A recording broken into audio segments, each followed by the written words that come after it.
Hello, this is Bill Bullard with RCAF USA, the voice of the independent cattle producer in the United States of America.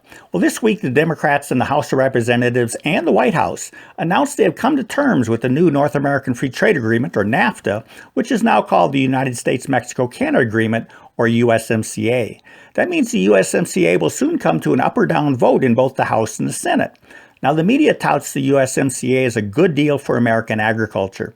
In agricultural press articles, the meat industry is portrayed as highly supportive of this new trade agreement.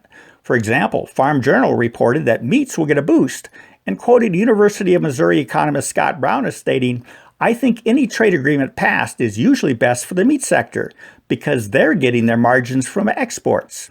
In other words, the USMCA's focus is on agribusiness beef industry giants that profit from selling high-quality beef into the export market at the same or higher price than it would command in the U.S. market.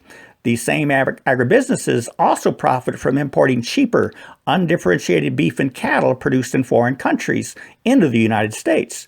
What this means is that multinational corporations earn as much or more exporting beef produced exclusively in the United States as they would if they sold that U.S.-produced beef in our domestic market.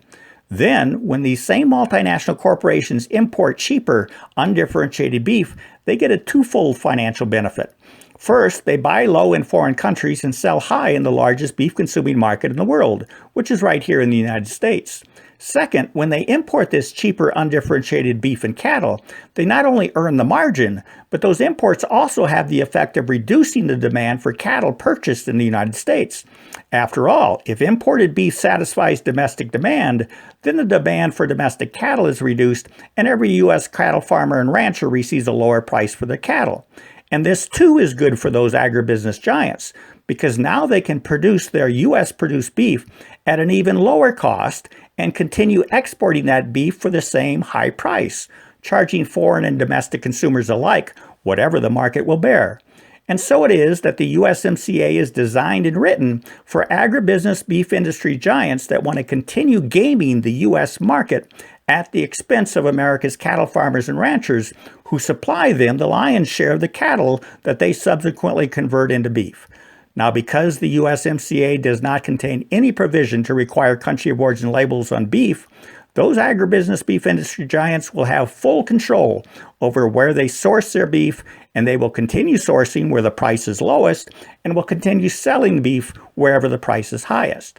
Consumers will have no say in the matter because they can't tell a U.S. roast from a Canadian or Mexican roast now that Congress has repealed mandatory country of origin labeling for beef. The USMCA is another of the government's corporate welfare programs. It effectively grows the U.S. cattle herd for the benefit of agribusiness giants while the U.S. continues to lose its cattle farms and ranchers. Think of it this way. If the U.S. cattle supplies were to increase 30% in 1 year, you would fully expect domestic cattle prices to fall. Well, that's exactly what the USMCA does without country of origin labeling. It rolls the 28.2 million head of cattle from Canada and Mexico into the U.S. herd. The beef from all of those foreign cattle is then distinguishable from beef produced within our U.S. borders. So therefore, it is considered domestic beef when sold to U.S. consumers. So why in the world would the President and Congress pass the USMCA, knowing that for cattle and beef trade, it makes no changes to the 25-year-old NAFTA that contributed to a 20% decline in U.S. cattle farms and ranches, the wiping out of 75% of our nation's farmer feeders, the shrinkage of our domestic cattle herd by millions of head, and that generated a trade deficit in the trade of cattle and beef, averaging well over $1 billion a year for the past 25 years. The answer is that it's because neither the President nor Congress is listening to America's cattle farmers and ranchers, and they don't care much about them. The USMCA will do exactly what Congress and the President intends it to do. It will continue protecting the financial interests of giant beef industry agribusinesses, just as the NAFTA did for the past several decades. Some things never change. So we urge everyone to pick up their phones to call their U.S. representative and urge them to vote no on the USMCA unless Congress first fully restores mandatory country of origin labeling for beef. Good luck with your calls. And if you want to help further, visit us at r-cafusa.com. With that, we're out of time. Have a productive week. Thank you and goodbye.